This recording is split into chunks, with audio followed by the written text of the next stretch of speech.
How to create and manage email accounts in Plesk. Start by going to the Mail tab. Email accounts are associated with a domain, which is then associated with a subscription on your Plesk account. Click Create Email Address.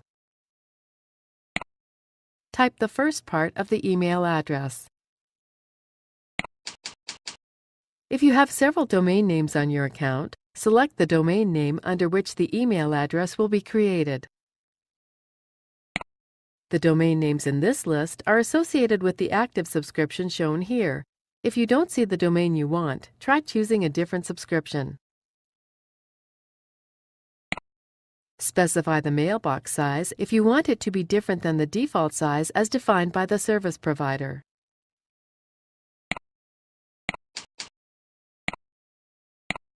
Choose a password and type it in these two boxes.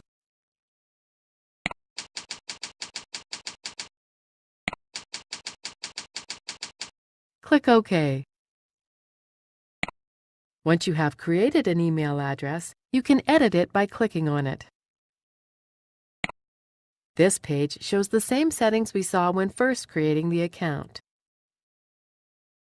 Click Forwarding. For each email account, you can set up an email forwarding service that will send copies of all incoming messages to the specified email addresses. Email aliases are alternative email addresses that are associated with a primary email address. All mail sent to email aliases will be received by the primary email address. For each email account, you can switch on the automatic response service, which will send a predefined email message in reply to any incoming email message. The spam filter detects spam messages sent to the email address and, depending on the chosen settings, deletes them, moves them to the spam folder, or marks the messages as spam. The antivirus service blocks email messages that contain viruses and notifies both the sender and the recipient. These tabs will be covered in more detail in the following tutorials. Click OK to save any changes.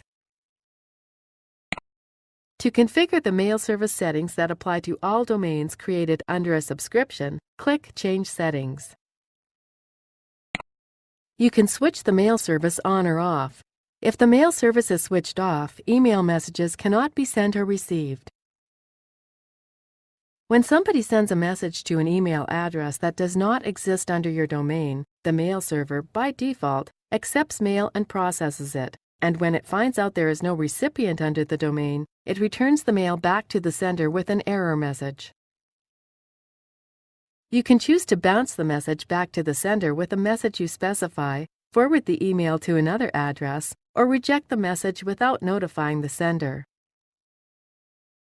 We'll leave it as Reject and click OK. That's it! Now you know how to create and manage email addresses and change the mail settings for each subscription on your account.